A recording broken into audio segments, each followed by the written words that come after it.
My name is Jessica. I'm 28 years old. And last Thanksgiving, I watched my mother's face drain of every drop of blood when I said 4 words she never saw coming. For most of my life, I was background noise in a house that only had volume for one person, my older sister, Vanessa. Mom could spend 2 hours dissecting Vanessa's latest marketing campaign at some trendy agency, nodding along like she was witnessing the second coming. Me? I'd get a distracted, "That's nice, Jess," while she scrolled through her phone, double-tapping Vanessa's vacation photos. I was the kid who did a calc homework alone at the dining table while everyone else threw a party for Vanessa's mediocre B+ in art history. I got used to it. The invisibility. The you'll figure it out energy that really meant we not investing in you. Until that night. We were gathered around the table in Mom's townhouse outside Austin, Texas. The usual setup: turkey, cornbread, stuffing, that weird green bean casserole nobody actually likes, but everyone pretends is tradition. Vanessa was holding court as always, talking about her boss, her new Tesla lease, the villa she'd rented in Cabo for New Year's. Mom was leaning in, asking follow-up questions like a podcast host, promising she'd help bankroll the trip if Vanessa needed it. I was there too, quietly cutting my turkey. Invisible as ever. Then Vanessa turned to me with that smirk, the one she has perfected since we were in middle school, and said, "So Jess, you still messing around with that little app nobody's ever heard of?" I didn't flinch, didn't raise my voice, just shrugged and said, as casually as if I were commenting on the weather, "Actually, I sold it." The whole table went dead silent. Vanessa laughed. That sharp, fake laugh. "Sold it? To who, your roommate?" Mom set down her wine glass. "Jessica, what are you talking about?" I looked straight at Vanessa and said, $220 million. Her jaw dropped. Literally, dropped. Mom's fork hit the plate with a clang that echoed through the entire dining room. In that single moment, every year she'd dismissed me. Every time she'd made me feel small. Every birthday she'd half-assed while throwing Vanessa a full production. It all came crashing back. Not on me! On her! If you want to know how the daughter nobody believed in ended up dropping a $220 million bomb at Thanksgiving dinner, and what it cost my family after that night, stay with me until the end. I wasn't always the woman who could sit at a holiday table and watch her mother's world implode with 4 words. At 9 years old, I was just the quiet kid standing in the hallway, clutching a juice box, watching my sister's sweet 16 look like a red carpet premiere. Her name is Vanessa, 4 years older. And from day one, she was the sun everyone orbited around. That day, my mom, Linda, rolled out a brand new white Jeep Wrangler with a giant red bow on top into our driveway in the suburbs of Austin. Neighbors came out. Friends screamed. Someone yelled, "Your daughter's gonna run this town someday." Mom hugged Vanessa so tight, I thought she'd crack a rib, whispering how proud she was, how special she was, how the world was lucky to have her. I stood a few feet back in a faded Old Navy shirt, and nobody even thought to put me in the photo. For Vanessa's birthdays, there were DJs, catered taco bars, rented bounce houses, and 3-tier cakes from that expensive bakery downtown. For mine, a Costco sheet cake, a handful of candles. Mom apologizing because she was swamped. One year, Vanessa got a trip to New York for her college graduation, hotels, Broadway tickets, the whole thing. I got a card from CVS and $50 in an envelope left on the kitchen counter with a sticky note. "Proud of you." Mom. When Vanessa hit high school, Mom fought like hell to get her into this elite private academy with a waiting list longer than a CVS receipt. She had tailored uniforms, new MacBooks every year, private SAT tutoring, summer journalism camps that cost more than our mortgage. I went to the overcrowded public school with peeling lockers and a football team that lost every game. When I asked why things were so different, Mom patted my head and said, "Vanessa needs more support, sweetie. She's got big dreams. You're smart. You'll figure it out on your own." At first, it sounded like a compliment. But you'll figure it out. Slowly morphed into, "We do and have to try for you." My dad ran a small HVAC business and worked 6 days a week. When he was home, he mostly zoned out in front of ESPN and let Mom run the show. The money, the schedules, the priorities. There was this invisible caste system in our house. Vanessa at the top, Mom circling her like a satellite, Dad off in the garage, and me somewhere near the recycling bin. By the time I hit 13, I stopped asking for things. Stopped asking why Vanessa got the new iPhone, the Lululemon haul, the concert tickets. Stopped running into the living room with my straighter report cards because every time I did, Mom was on a call with Vanessa's guidance counselor or driving her to yet another club meeting. If I needed money for a school trip, she'd sigh and say, "Can't you just skip it this year?" For Vanessa, the answer was always yes. For me, it was always maybe next time, so I learned to do things myself. Started babysitting for neighbors when I was 14. Saved every dollar in a shoebox under my bed. That shoebox eventually bought me a used laptop from a pawn shop on Riverside Drive. I started watching YouTube tutorials on everything. How to code, how to edit videos, how to fix things. Not because I was some prodigy, because I didn't have a choice. At the dinner table, the conversation was always about Vanessa, her internships, her sorority drama, the PR firm she might work for after graduation. I was there. But I was never the story. I was the extra chair. The person they'd remember halfway through dessert. Somewhere in those years, something in me quietly shifted. I stopped trying to make my mom see me. And I started building a life that wouldn't require her to. I didn't know it yet, but all those nights being the invisible kid were doing something. They were turning me into someone who didn't need their approval to survive. Someone who'd eventually make them choke on every dismissive word they'd ever said. College was supposed to be my clean break. My chance to step out of the shadows and build something that was mine.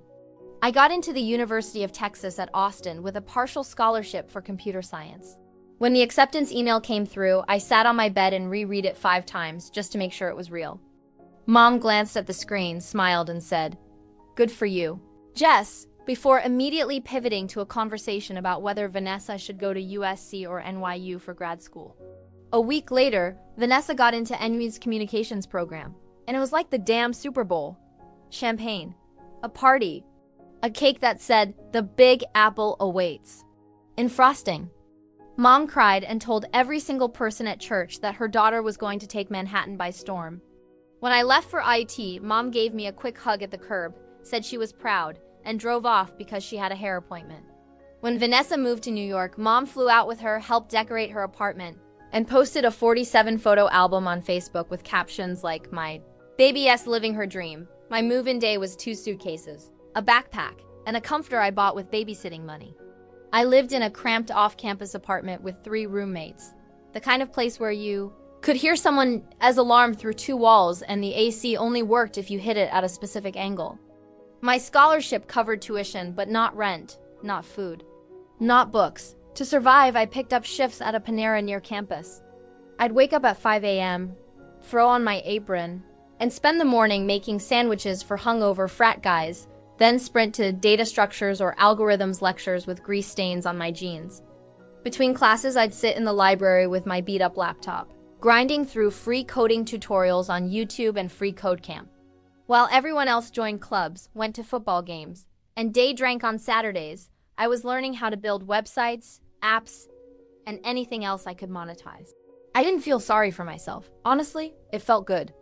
Like I was building something real. Something nobody could take away. The idea that changed everything started the most boring way possible. People complaining. My roommates were always exhausted, skipping meals. Staying up until 3 a.m. studying, then crashing so hard they'd sleep through their alarms and miss class entirely. One of them said, "I wish something would just tell me when to eat, sleep, and stop being a disaster." One night, sitting at a sticky IHOP booth at 11 p.m., after my shift, it clicked. What if there was an app that tracked the basics? Meals, sleep, movement, hydration, and actually reminded people to take care of themselves. Without being annoying or preachy, I started sketching wireframes on napkins. Little graphs for sleep quality.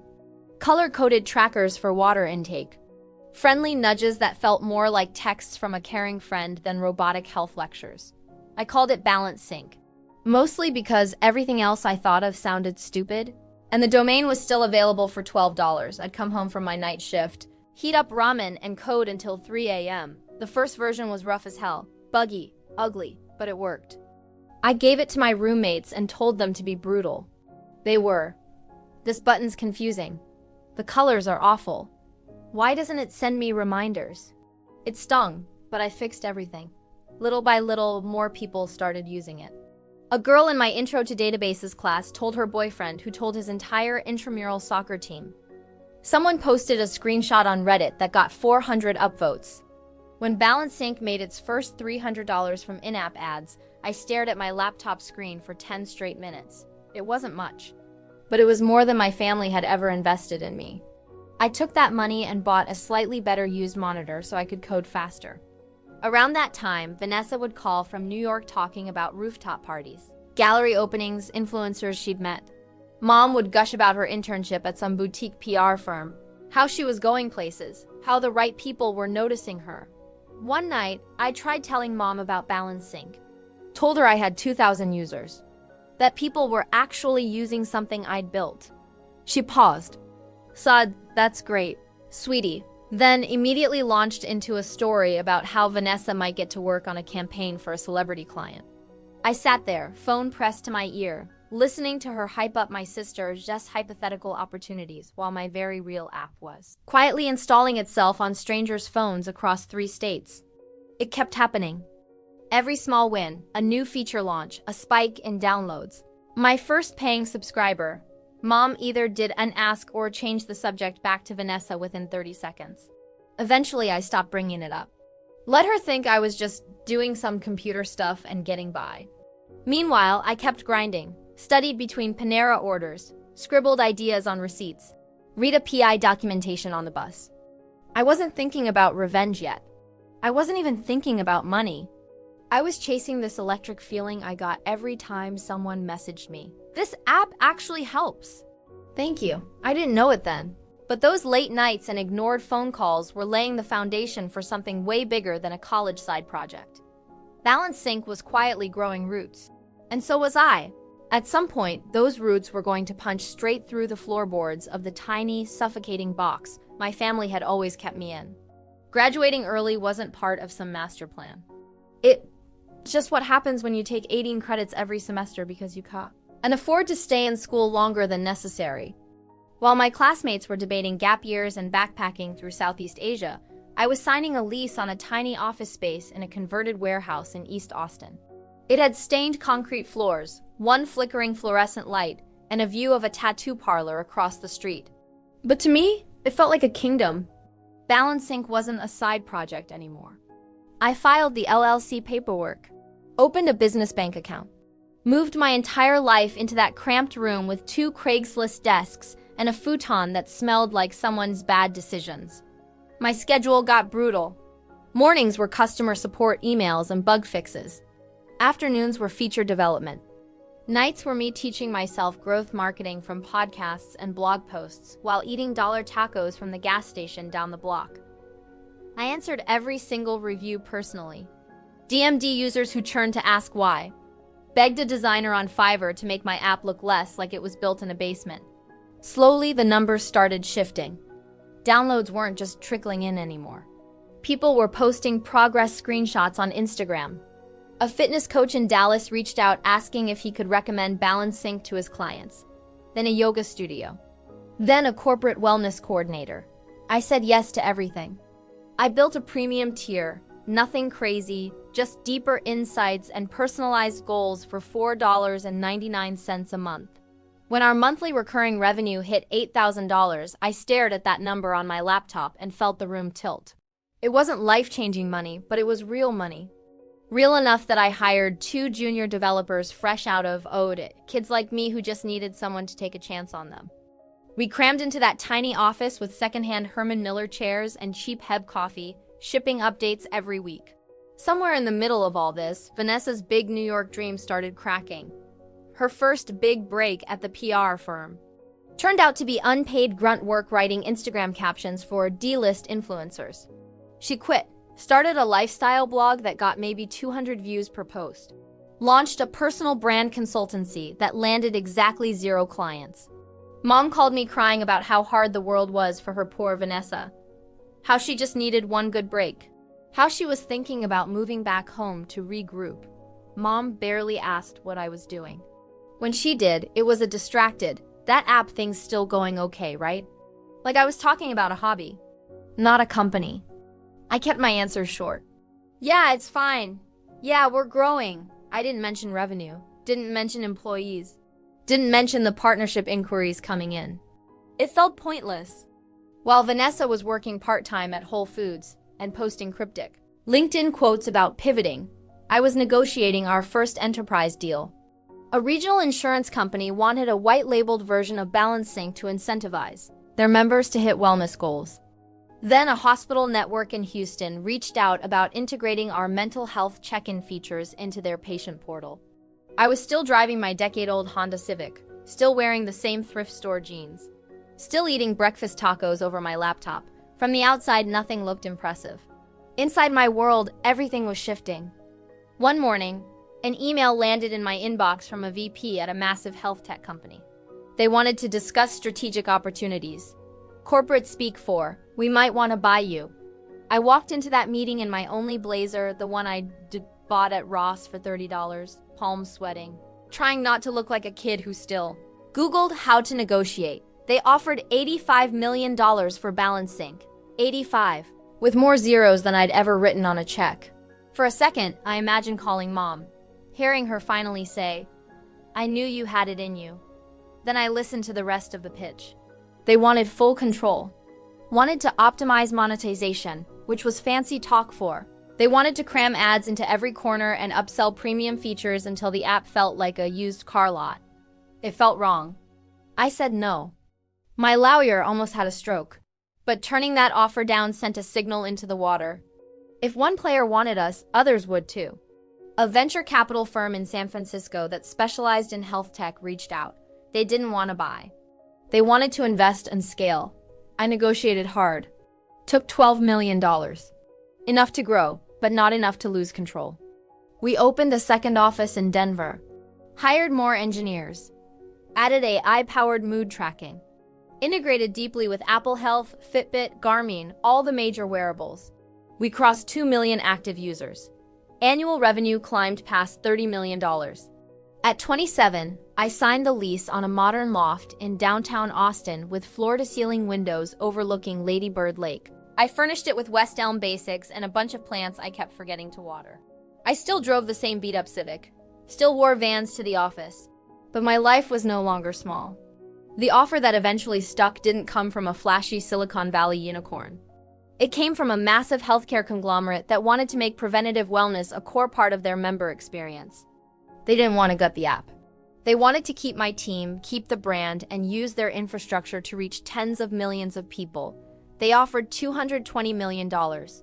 We negotiated for 4 months. Lawyers, equity structures, earnouts, retention bonuses for my team. When I finally signed, I walked out of that conference room and sat in my car in the parking garage for 20 minutes, hands shaking on the steering wheel. After taxes, after bonuses for my engineers, after paying back the investors, I walked away with around $140 million. $140 million more than anyone had ever thought I'd be worth, including me. I didn't call my mom. Instead, I called a therapist. Sitting in a quiet office in South Austin, I talked for the first time in my life about what it felt like to be the invisible kid. The "you'll figure it out, child," the afterthought. We worked through every birthday I'd been forgotten. Every achievement that got brushed aside. Every time Mom chose to save Vanessa instead of even seeing me. I thought I'd feel triumphant. Mostly I felt exhausted. Sessions turned into months. I started donating to nonprofits that helped underserved girls get into STEM. Funded scholarships at UTA for first-gen students.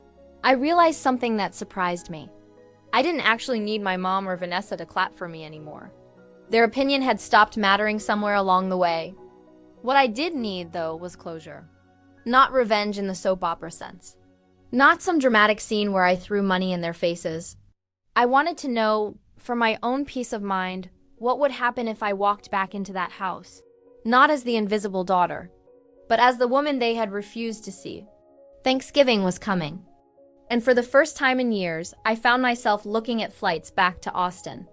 My therapist was the one who suggested I go home for Thanksgiving.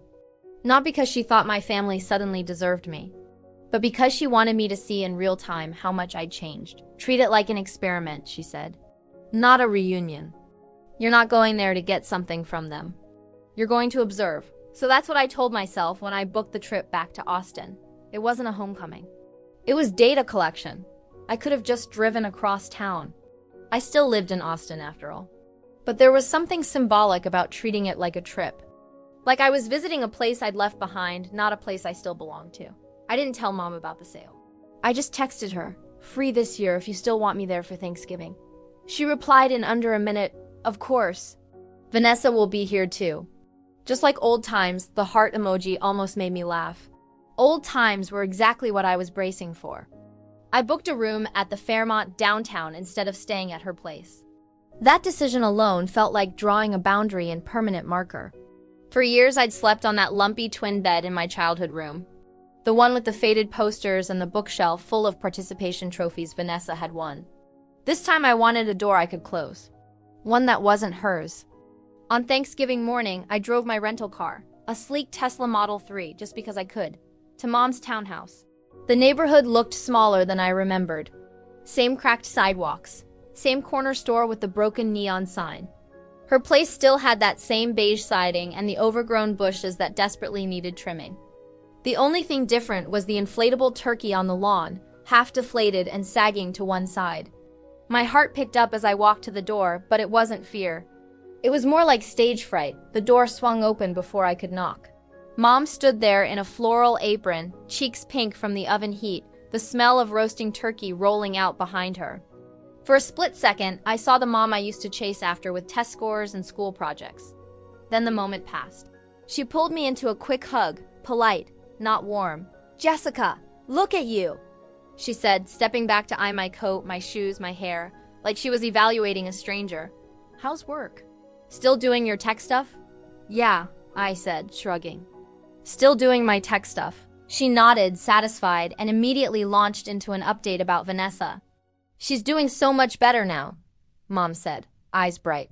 "She's got this amazing new consulting gig, and she's really finding herself. You'll see, she's been working so hard." "I'm just so proud of her." I stepped inside. The house smelled like cinnamon and butter and that same lavender air freshener she'd been using since 2003. The fake wood dining table was set. The same mismatched plates. The same chipped gravy boat. There were framed photos everywhere. Vanessa at her college graduation. Vanessa at some rooftop bar in Brooklyn. Vanessa in a bikini in Tulum. Not one of me. Except for an old photo on the mantle, Vanessa's Sweet 16, the Jeep in the driveway. Mom's arm around her. And me, blurry in the background, half out of frame. I almost smiled. "Vanessa!" Mom called toward the living room. "Your sister's here!" She was sprawled on the couch in leggings and an oversized sweater, scrolling through TikTok with a glass of rose in her hand. She glanced up, flashed a smile that didn't reach her eyes, and said, Well, if it isn't little Jess, still buried in your app thing?" I smiled back, sweet as pie. "Nice to see you too, Vanessa." I set my bag down and followed Mom into the kitchen. She handed me a dish towel without asking. "Can you help with the stuffing?" "I'm running behind." She poured herself more wine. Poured one for Vanessa. Didn't offer me any. Just gestured toward the tap like she always had. It was such a small thing, but it was all there. The automatic hierarchy. The reflex to serve Vanessa first. I chopped celery and listened to them talk about Vanessa's new brand consultancy, how she was landing clients, how she just needed a little help with startup costs. No one asked where I was living, what I was working on. How I'd been. I didn't care. I wasn't that kid anymore. The one waiting for a turn to speak. I was taking mental notes. When Mom finally called us to the table, my pulse picked up. The plates were set the same way they'd always been. Vanessa at the head. Mom next to her. Me off to the side. I sat down in my old spot. But I wasn't the same person this time. I wasn't here to disappear. I was here to see exactly what happened when the ghost in the corner finally decided to speak. Dinner started exactly the way it always had, with my mother directing every ounce of attention toward Vanessa. She passed her the mashed potatoes first, laughed at every mediocre joke, asked about her consultancy like she was interviewing Elon Musk. Vanessa launched into this long-winded explanation about her new business helping small brands find their voice on social media. How the market was wide open and she just needed a little capital to really scale things. Mom nodded along, eyes practically glowing. And of course I told her I'd help. "However I can," she said, glancing at me like she expected a standing ovation. "A little investment now, and she'd be unstoppable." I took a sip of water, kept my face neutral. The conversation rolled right past me. They bounced from Vanessa's business idea to her new apartment hunt to some influencer drama she was following. I could have been a potted plant for all they noticed. When Mom finally turned to me, it was with the same half-interested tone she'd use with a telemarketer. "So, Jess," she said, cutting into her turkey, "you're still doing that computer job, right? Working on... what was it called again?" I set my fork down, felt the weight of the moment hovering just out of reach. I could have said everything right then. Instead, I shrugged. "Yeah, still working on it." She smiled, relieved she didn't have to follow up. "Well, as long as you're paying your bills, that's all that matters," she said. Like I was a college kid waiting tables. Vanessa smirked, swirling her wine. "Come on, Mom. You know Jess, she's fine. She's got her little app project thing." Her eyes flicked to me, and I saw it. That condescending glint she'd had since we were kids. "Still wasting your time on that worthless little company?" There it was. The word I'd been carrying in my chest for months. Worthless. I didn't flinch, didn't roll my eyes, didn't snap back. I just looked at her and said, calm as anything, "Actually, I sold my company." The room went so quiet I could hear the fridge humming 2 rooms away. Mom froze, fork halfway to her mouth. Vanessa let out this short, sharp laugh. "What? You sold it?" She even did air quotes. "To who?" "Some random startup bro." "A healthcare company," I said. "They bought BalanceSync." Saying the name out loud in that house for the first time felt surreal. Like introducing a friend to people who'd never bothered to ask if I had any. Vanessa snorted. "Okay, so what did you get?" "Like, I don't know, 100 grand. Enough to upgrade that janky car you've been driving since high school." Her face was flushed now. Half from the wine. Half from the idea that I might have actually done something without her knowing. "How much did you sell it for, exactly?" she pressed. Mom was staring at me now, eyes wide. "Yes," she said softly. "How much, Jessica?" I met Vanessa's eyes, saw the challenge there. The assumption that she was still ahead of me, no matter what I said. I let the silence stretch. Let the tension thicken until I could feel it pressing against my chest. Then I said, clear and steady, $220 million. Vanessa's jaw dropped. Not like an expression, like her brain had actually short-circuited. The fork slipped from Mom's hand and clattered against her plate so loud it sounded like a gunshot. For a second, nobody moved. Nobody breathed. Then everything happened at once. "That's not funny, Jessica," Mom whispered, voice shaking. "That's not a nice joke." "You're lying," Vanessa snapped, voice cracking. "There's no way. You're not that smart. Nobody pays that kind of money for some stupid phone app." I pulled my phone out of my pocket, unlocked it, turned the screen toward them. I'd left my banking app open. Because some part of me knew this exact moment would come. The balance stared back at them. A number so long it barely fit on the screen. "This is after taxes," I said quietly. "After paying my team. After everything." Mom leaned in, eyes darting over the digits, lips moving as she tried to count the commas. Vanessa grabbed the phone from her hands, scrolling frantically like she was looking for a Photoshop glitch. When that didn't work, she snatched her own phone and started typing. I watched my face appear in the reflection of her wine glass. The headline she'd pulled up. I already knew what it said because I'd read it alone at 2 a.m. on the night the deal closed. 28-year-old founder sells wellness app for $220 million. Vanessa's eyes scanned the article. I heard her mutter phrases under her breath.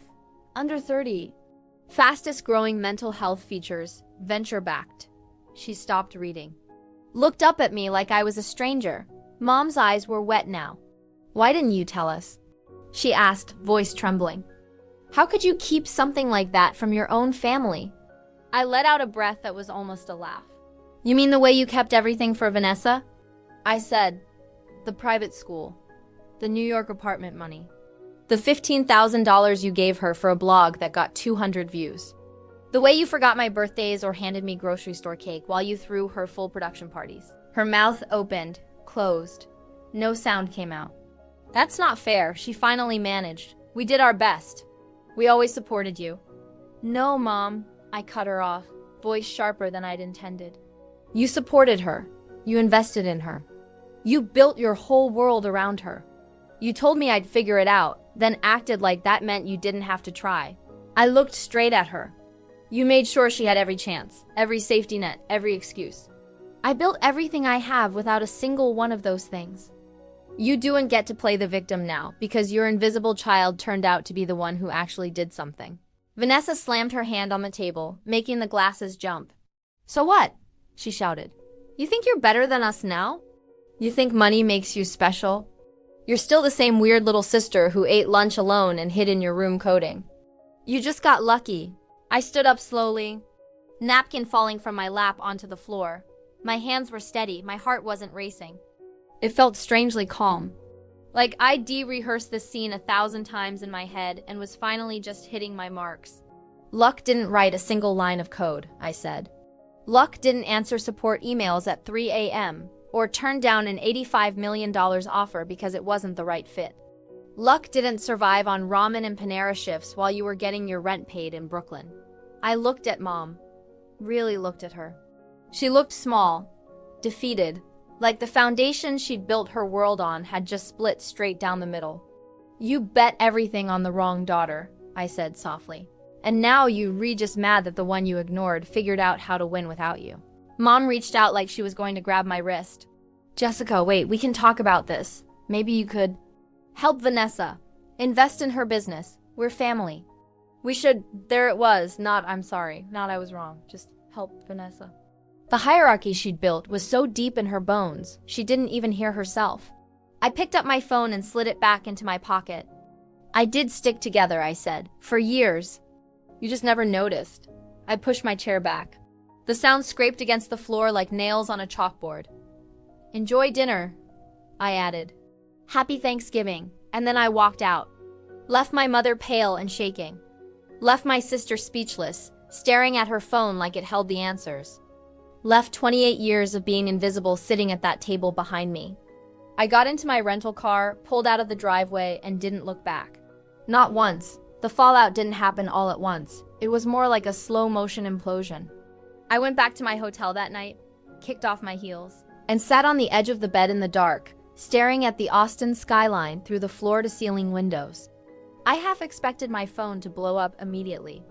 It didn't. The first wave hit the next morning. A long, rambling text from Mom. Something about family and misunderstandings and how I'd humiliated Vanessa on purpose. A few hours later, Vanessa chimed in. Called me selfish, ungrateful, accused me of turning my back on the people who raised me. I didn't respond. 3 days later, a certified letter showed up at my loft from a lawyer representing both of them. They were demanding $5 million as compensation for years of financial and emotional support, housing, and upbringing. Reading it felt like watching someone put a price tag on a childhood they barely showed up for. I handed it to my attorney, a sharp woman in her 50s who didn't suffer fools. She wrote back in language much colder than I ever could have. Politely declined. Then attached a detailed breakdown my forensic accountant had pulled together. Every tuition payment for Vanessa, every rent check, every loan that was never paid back. Every major expense with Vanessa's name on it, and a big fat zero next to mine. At the end, she added a note. If you pursue this claim, we will have no choice but to make these records part of the public filing. The next message I got from Mom was short, frantic. We're dropping it. Let's just forget the lawyers, please, no apology, just retreat. Somewhere in the middle of that mess, Vanessa's life started to spiral. She'd always been fragile. Her entire identity was built on being the favorite, the special one, the daughter destined for greatness. Finding out I'd lapped her in a race she didn't even know we were running, it broke something in her. She started drinking more. Posted cryptic Instagram stories at 2 a.m. about fake people and betrayal. Her consultancy, which had been mostly theoretical to begin with, collapsed entirely when a potential client Googled her and found Reddit threads discussing our family drama. Someone had leaked parts of the lawyer letter. Within 6 months, she'd moved back into Mom's townhouse. Mom tried to save her, the way she always had. Refinanced the house to pay off Vanessa's credit card debt. Paid for an online personal branding course that cost $3,000 and taught her nothing. It still wasn't enough. Within a year, the townhouse was gone. Sold to cover what they owed. Mom moved into a small one-bedroom apartment on the east side. The kind with thin walls and a parking lot that flooded when it rained. Her health started to decline. High blood pressure, anxiety, a small stroke that left her with a tremor in her left hand. Relatives who'd watched her worship Vanessa for decades quietly pulled away. Nobody wanted to be around the wreckage. That next Thanksgiving, I was in Bali with a small group of founder friends. We surfed, hiked volcanoes, sat on a cliffside villa watching the sunset while I wired a six-figure donation to a nonprofit funding STEM scholarships for underserved girls. My phone buzzed with a message from a younger cousin. She'd read the article about me. Said my story made her feel less alone for being the overlooked kid in her own family. I told her to call me anytime she wanted to talk about school, career stuff, or life. She did. I became the mentor I'd needed at 16. Months later, an envelope arrived at my office, plain, handwritten address. Inside was a letter from Mom. She said she was sorry. Sorry she'd favored Vanessa. Sorry she hadn't seen me.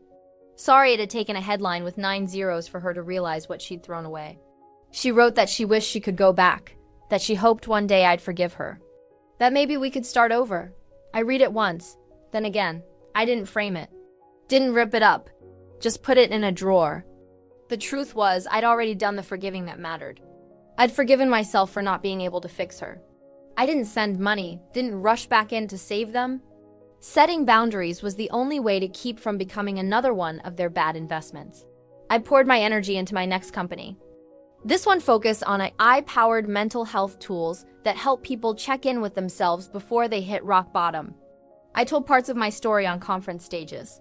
Eventually in a TEDx talk in Denver, not as a victory lap, but as a warning about what happens when a family builds its entire world around one golden child and treats the other like a backup plan. Here's what I learned. The part one hope sticks with you more than the dollar amount ever could. Your worth is not determined by how loudly your parents clap for you, how much they spend on you, or whether they ever admit they were wrong. Sometimes the most loving thing you can do for yourself is to stop standing in front of people who refuse to see you, and build a life where you no longer need their approval to breathe. Favoritism doesn't just hurt the kid who gets ignored, it cripples the one who gets worshipped too. My mom lost her house. Vanessa lost her confidence, her safety net, her excuses. I lost the fantasy that one day they'd wake up and magically become the people I needed them to be. In exchange, I got something better. A life I chose, built on my own terms, full of people who actually show up. If you've ever been the invisible one, the you'll figure it out child, maybe you don't have millions. Maybe you don't have a headline, but you do have a choice. You can keep waiting for them to see you, or you can start seeing yourself. And if you were in my place, what would your version of walking out of that Thanksgiving dinner look like?